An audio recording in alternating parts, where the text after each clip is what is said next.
These are the hands that build cathedrals. These are the hands that feed the world. These are the hands that kill the ones we heal. These are the hands of man.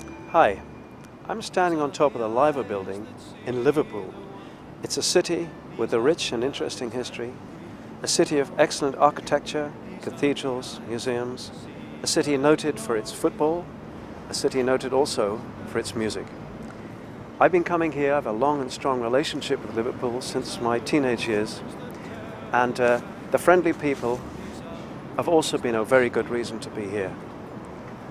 I brought the cameras along to film my EPK electronic press kit, and I hope you enjoy the city as much as I do. You'll be seeing a lot of the stuff from my Hands of Man album here in Liverpool. Hope you enjoy it.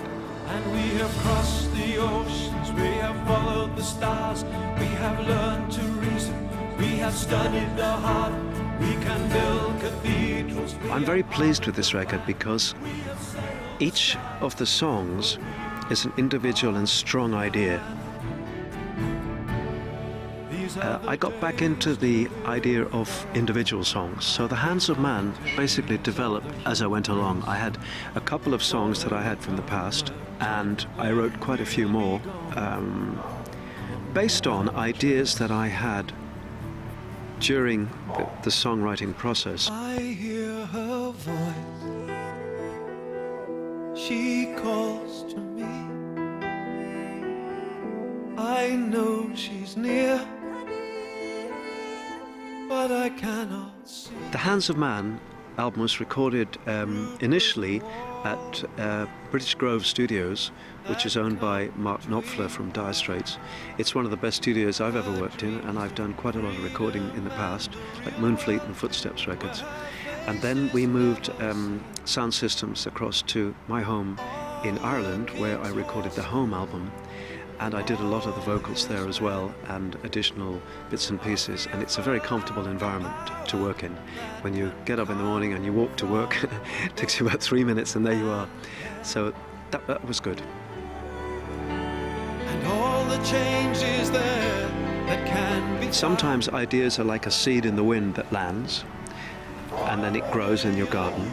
And the other way of writing a song is you take an idea, like in The Keeper of the Keys, for example, and you plant it in the ground deliberately.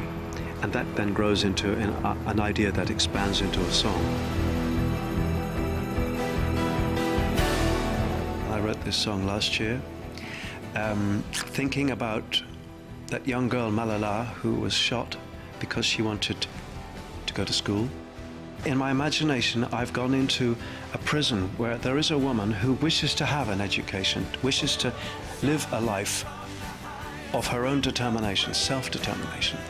And it's me hearing her voice, but in my imagination, she is going to break free and become the person that she's always dreamed of being.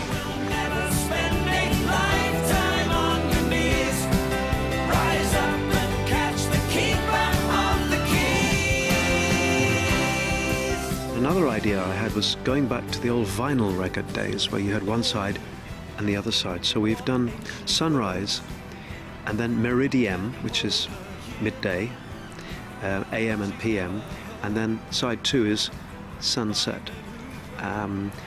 There are, I believe, on this record 14 or 15 tracks, and I do feel they're linked, but they're not connected. There goes my heart again, lost in the dark again. There Goes My Heart Again is what the French refer to as the coup de foudre, the thunderbolt. You look across a room and suddenly your eyes connect with somebody and you go, wow. People say, don't lose your heart again. But look, what could I do when lightning strikes this way? This is the River Mersey, a strong and fast-flowing river, which appears to be 2 or 3 times the width of the River Rhine, and presumably why there are not too many bridges across it. In the background is the ferry, There's a well-known song, Ferry Cross the Mersey, and if you want to pronounce it the Liverpool way, you have to say Mersey, you know, with a Scouse accent. Maybe that's where I got the idea for Don't Play the Ferryman. Maybe. I can tell by your eyes you've had one of those days when nothing is easy, everything is a strain. The endless queues and traffic. I'm standing outside a house that is a point of pilgrimage for Beatle fans from all over the world. It is 24th Lynn Road in Liverpool, where Paul McCartney, from the age of 12, spent his teenage years. And in this house, he composed some of the greatest melodies ever written in pop music. When I get older, losing my head, many years from now, will you still be sending me a Valentine? Birthday greetings, bottle of wine. If I've been out till 2:45, would you lock the door? Will you still need me? Will you still feed me when I'm 64? I can hardly tell you what a thrill it is for me to be here inside Paul McCartney's house. I think it's safe to say that without the music of the Beatles, I and thousands of musicians would never have started the business in the first place. And for me to be in this room where apparently around 40 songs were composed is so exciting.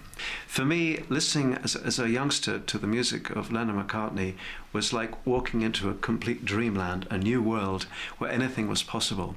They were amongst the first people to write their own songs, and what songs they were. Even 50 years later, the influence is still being strongly felt all over the world.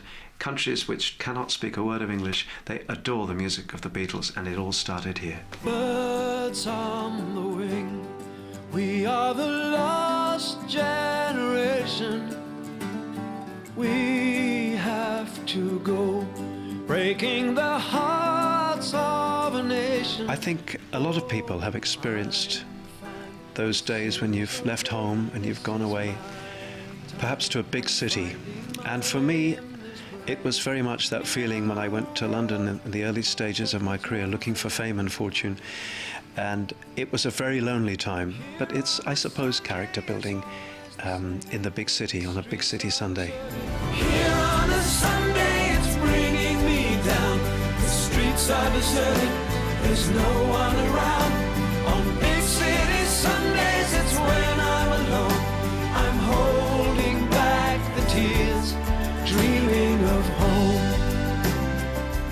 I just hope with this new release that I will please a lot of the older fans who've been with me throughout my career and possibly more recently, but it's also very interesting to try and bring new fans in, people who've not, maybe they think The Lady in Red is the only thing I ever did, but I think The Handsome Man will definitely reach out and grab a new audience. I'm very confident that the melodies and the ideas are strong enough to do that, to reach through the radio or somebody's car stereo, and people say, oh, I like that, I might go and buy that. You know, who is that artist? So that's what I'm hoping for anyway. Well, now it's time to say goodbye. I hope you've enjoyed this short film about Liverpool and my new album, The Hands of Man. Dreaming of home.